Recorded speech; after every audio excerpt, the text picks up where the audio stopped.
રાજકોટ જિલ્લાના ધોરાજીમાં ઝાડા ઉલટીના કેસોમાં નોંધપાત્ર વધારો થતાં તંત્રમાં દોડધામ મચી જવા પામી છે.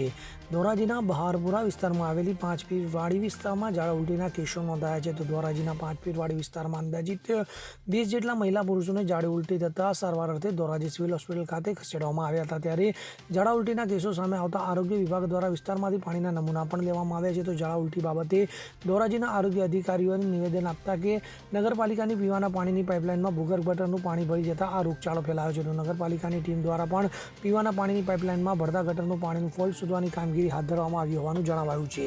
તો ધોરાજી આરોગ્ય વિભાગની ટીમ અને તાલુકા આરોગ્ય અધિકારીએ આ વિસ્તારની મુલાકાત પણ લીધી હતી. નમસ્તે, હું ડૉક્ટર પુનિત કુમાર વાછાણી, તાલુકા હેલ્થ ઓફિસર ધોરાજી. હાલમાં ધોરાજી 5 પીરવાડી જે છે એનો મેઇન રોડ છે એ વિસ્તારમાં છેલ્લા 3 દિવસમાં 20 કેસ ઝાડાના સામે આવ્યા છે.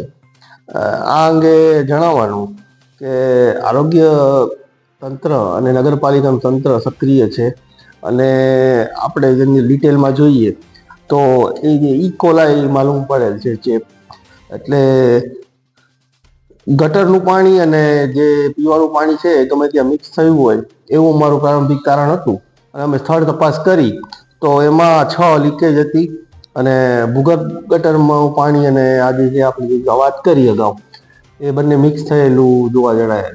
આ અંગે તાત્કાલિક નગરપાલિકાને જાણ કરતા તેઓ પણ રિપેરિંગની કામગીરી ચાલુ કરી દીધી છે.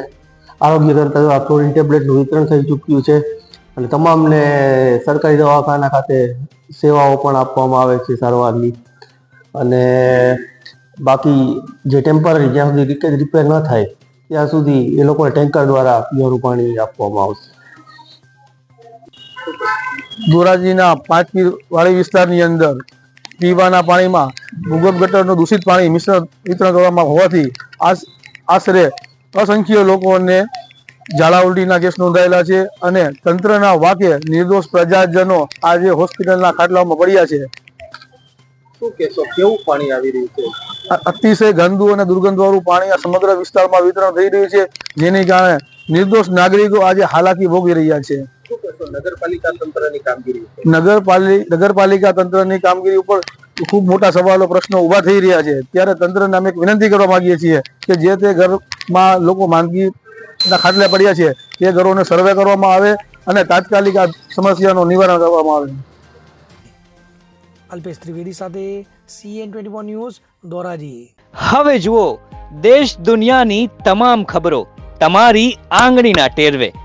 ઉઠાવો મોબાઈલ અને Google Play Store પરથી ડાઉનલોડ કરો અમારી CN24 ન્યૂઝ મોબાઈલ એપ.